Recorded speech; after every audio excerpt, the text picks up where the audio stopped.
8h17, merci de nous rejoindre. Si c'est le cas, bien sûr, Béatrice, Olivia et Maude sont avec vous ce matin pour vous accompagner et vous informer. Alors, on va commencer avec vous, Maude, pour nous emmener découvrir l'univers de la soie. Pourquoi ? Tout simplement parce que c'est aujourd'hui que débute le festival de la soie à Lyon, Silk and Lion. Silk and Lion, tout à fait. C'est logique finalement que ce soit là-bas, puisque c'est la ville des canuts, des tisserands de la soie, bref...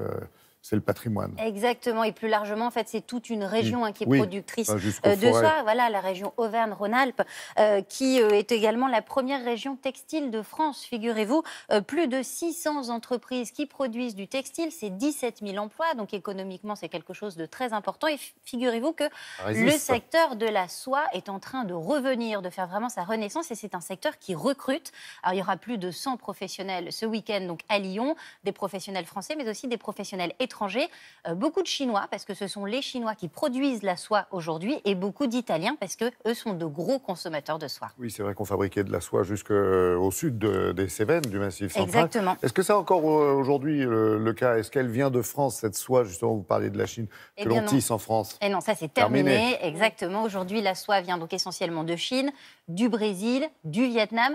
90% de la soie produite dans le monde aujourd'hui provient d'Asie. Voilà, l'Europe n'est plus vraiment compétitive, on va dire, dans ce domaine-là. Alors, d'où vient cette soie, en tout cas, qui étaient les premiers ? Eh bien, il y a des découvertes récentes qui ont montré que les Chinois étaient sûrement les tout premiers artisans à avoir su tisser ce fil absolument magnifique. Du côté de Xi'an. Exactement. Et il y a des découvertes qui ont été faites de fragments de soie qui datent de 2500 ans avant Jésus-Christ.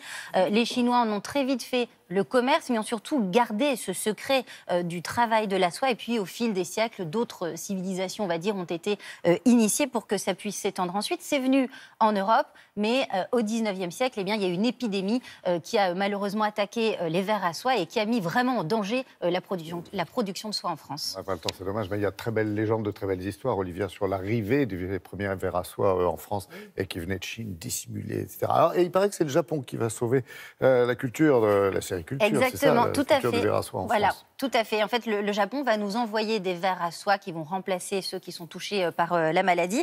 Et puis, un certain Louis Pasteur va travailler également à un remède qui va fonctionner, qui va permettre de soigner ces maladies. Et alors, juste pour la petite histoire, ce qui est marrant, c'est que cette aide du Japon envers la France, le fait d'envoyer ces vers à soie, ça va marquer le tout début des collaborations entre la France et le Japon, le début des relations internationales entre nos deux pays.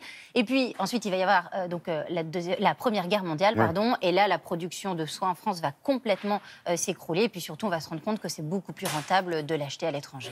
Alors la soie, on l'a compris, ça a toujours été un produit de luxe. Est-ce que ça l'est encore ? Combien ça coûte ? Oui, c'est encore un produit de luxe. Aujourd'hui, 1 mètre de soie, ça coûte environ 88 €. Ça peut être beaucoup plus cher. Certaines marques qui font des foulards, etc., les vendent évidemment beaucoup plus cher. Alors, ce prix, pourquoi ? Parce que le processus est très long. Vous savez, on nourrit donc des vers à soie avec des feuilles qui vont ensuite tisser leur cocon. Vaccinés avec Pasteur. Vaccinés par Pasteur, exactement. Et puis ensuite, on va tuer la nymphe avant qu'elle ne se transforme. Et là, les cocons vont être démêlés et on va obtenir à peu près 800 mètres de filaments. Et ces filaments vont être assemblés pour faire du fil à soie. Voilà, bref, on comprend pourquoi ça coûte si cher.